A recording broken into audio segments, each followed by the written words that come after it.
శ్రీవారి లడ్డూ వ్యవహారం మరింత ముదురుతోంది. ఇప్పటికే తెలుగు రాష్ట్రాలతో పాటు దేశవ్యాప్తంగా ప్రకంపనలు రేపిన ఇష్యూకు ఎండ్ కార్డు పడేలా కనిపించడం లేదు. ఎందుకంటే రోజు ఏదో ఒక గొడవ, ఏదో ఒక వ్యాఖ్య. ఇప్పటి వరకు ఈ ఇష్యూలో తీవ్ర విమర్శలు ఎదుర్కొంటూనే కార్నర్ అవుతున్న వైసీపీ ఓ కీలక నిర్ణయం తీసుకుంది. ఈ నిర్ణయం డ్యామేజ్ను కంట్రోల్ చేస్తుందా, లేక మరింత వివాదంలో కూరుకుపోయేలా చేస్తుందా? శ్రీవారి లడ్డూ కల్తీ వ్యవహారం ఇప్పుడు హాట్ టాపిక్.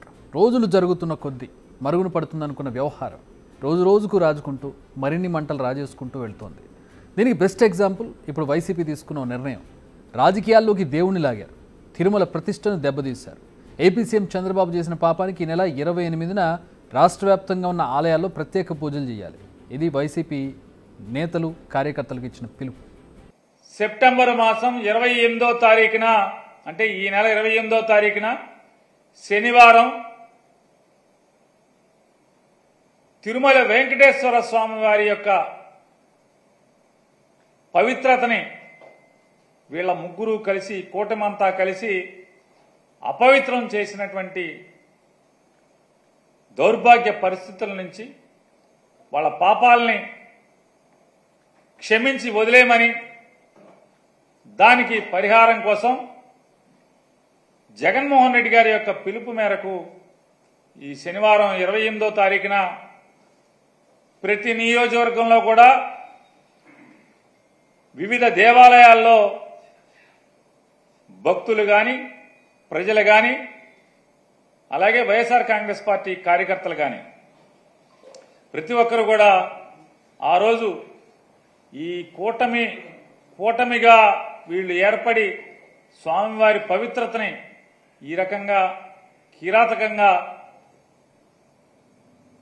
పాపానికి ఒడిగట్టిన దాన్ని పరిహారం కోసం ప్రత్యేకమైన పూజలు నిర్వహించమని చెప్పని అందరినీ కూడా వైఎస్ఆర్ కాంగ్రెస్ పార్టీ తరఫున కోరుకుంటున్నాం. అక్కడితో అయిపోలేదు. వైసీపీ అధినేత వైఎస్ జగన్మోహన్ రెడ్డి మరో కీలక నిర్ణయం తీసుకున్నారు. ఈ సందర్భంగా తాను స్వయంగా తిరుమలకు కాలినడకన వెళ్లి ప్రత్యేక పూజలు చేస్తానన్నారు. ఆయన కాలినడకన తిరుమలకు వెళ్లాలని నిర్ణయం తీసుకోవడం, మళ్లీ లడ్డూ ప్రకంపనలు మొదలవడం, ఇప్పుడు ఏపీ పాలిటిక్స్లో ఇది ఒక కుదుపని చెప్పొచ్చు. జగన్ స్వయంగా తిరుమలకు వెళ్ళడం అనేది ఒక పెద్ద కాంట్రవర్సీ. ఈ లడ్డూ వ్యవహారంతో పాటు మరో కొత్త పంచాయతీ దాని ద్వారా తెరలేవబోతోంది.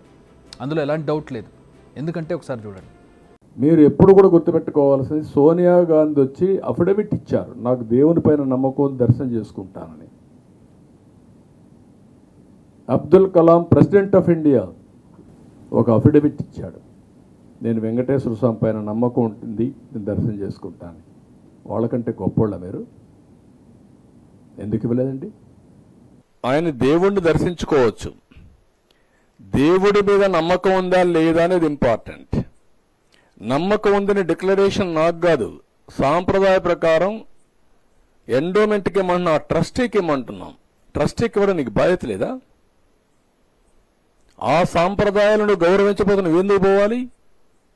నీకు అధికారం ఇచ్చింది ముఖ్యమంత్రిగా అధికారం ఇచ్చారు, కానీ సాంప్రదాయాలకు విరుద్ధంగా పనిచేయమని మీకు అధికారం ఇవ్వలేదు. You must know that. అది అడిగితే బూతులు తిట్టారు. సో ఈసారి జగన్ తిరుమలకు వస్తే కొత్త వివాదం తెరపైకి రాబోతుంది. నిజానికి జగన్ కుటుంబం మొత్తం క్రిస్టియానిటీని ఫాలో అవుతారు. ఇందులో ఎవరి ఇష్టం వారిది, ఎవరి అభిమతం వారిది. అయితే తిరుమలలో ఒక రూల్ ఉంది. అన్య మతస్థులు ఎవరు వచ్చినా కానీ డిక్లరేషన్ ఇచ్చి తిరుమల దర్శనానికి వెళ్ళాలి. గతంలో రాష్ట్రపతిగా ఉన్న ఏపీజే అబ్దుల్ కలాం కావచ్చు, కాంగ్రెస్ చీఫ్గా ఉన్న సోనియా గాంధీ కావచ్చు, ఆ రూల్ను ఫాలో అయ్యారు. ఎందుకంటే వాళ్ళందరూ అన్య మతస్థులు కాబట్టి డిక్లరేషన్ ఇచ్చారు, స్వామివారిని దర్శించుకున్నారు. బట్ జగన్ ఎప్పుడు ఈ రూల్ను ఫాలో అవ్వలేదన్నది టీడీపీ మాట. మీరు ఈ రోజు కూడా ఒకటి చెప్పండి, మీరు ఏదో 28వ తారీఖున వెళ్తున్నారు అనేటువంటిది, మెట్ల మార్గాన్ని వెళ్తారు, రోడ్డు మీద వెళ్తారు, మీరు ఎట్లన్నా వెళ్ళండి.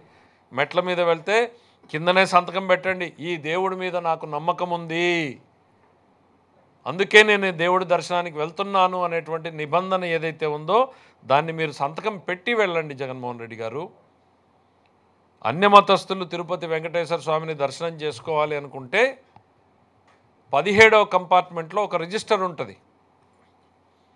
ఆ రిజిస్టర్లోకి వెళ్ళి సంతకం పెట్టండి, ఈ దేవుణ్ణి మీద నమ్మకం ఉంది, నేను ఈ దేవుణ్ణి దర్శించుకోదలుచుకున్నాను అనేటువంటిది సంతకం పెట్టి మీ చిత్తశుద్ధిని, కనీసం ఆ చట్టాన్నైనా అమలు చేయండి. మీరు ముఖ్యమంత్రిగా ఉన్నప్పుడు ఆ చట్టాన్ని తుంగలో దొక్కారు. స్వామివారికి పట్టు వస్త్రాలు ఇవ్వాలి అని అంటే సతీ సమేతంగా వెళ్ళాల్సిన మీరు ఒక్కరిగానే వెళ్ళారు. సంతకం పెట్టి వెళ్ళాల్సిన మీరు ముఖ్యమంత్రిగా మీరే ధిక్కరించారు. నిజానికి సీఎంగా ఉన్నప్పుడు జగన్ అనేకసార్లు శ్రీవారిని దర్శించుకున్నారు. అంతకుముందు ప్రతిపక్షంలో ఉన్నప్పుడు కూడా బ్రహ్మోత్సవాల్లో పాల్గొన్నారు. అయితే ఎప్పుడూ కూడా ఆయన ఒంటరిగానే ఆలయానికి వచ్చారు. ఆయన ఇంట్లోని వారంతా క్రిస్టియానిటీనే ఫాలో అయ్యారు. బట్ జగన్ మాత్రం అనేక హిందూ పూజల్లో పాల్గొన్నారు. అయితే ఆయన హిందువేనా లేక క్రిస్టియనా అనే క్వశ్చన్ ఎప్పుడూ రాలేదు.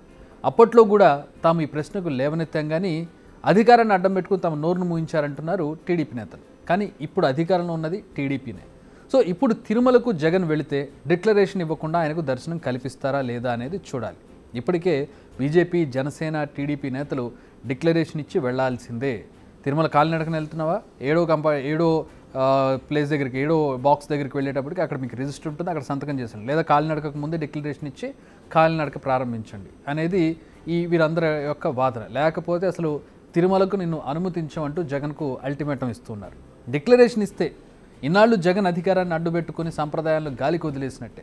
ఇవ్వకపోతే ఆయనకు దర్శనం కల్పించడంలో అవాంతరాలు తప్పేట్లేదు. సో ఇప్పుడు ఏం జరిగినా ఏపీలో అది కొత్త రాజకీయ దుమారమే, అందులో ఎలాంటి డౌటు లేదు. మళ్ళీ లడ్డూ కల్తీ విషయానికి వద్దాం. ఇప్పటికే ప్రాయశ్చిత్త దీక్షలు చేస్తూ ఉన్నారు AP deputy CM Pawan Kalyan. YCP పాలనలో జరిగిన అపచారానికి ప్రాయశ్చిత్తం కోసమే దీక్ష అనేది పవన్ మాట.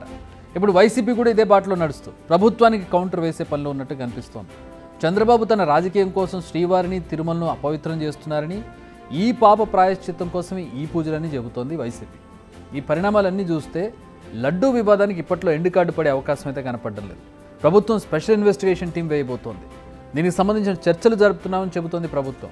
సిట్ వేయాలి, అది విచారణ జరపాలి, ఆ నివేదిక ప్రభుత్వానికి అందాలి. ఈలోపు ఇలాంటి అనేక ప్రాయశ్చిత్త దీక్షలు, పూజలు, వ్యాఖ్యలు చాలా చూడాలి మనం.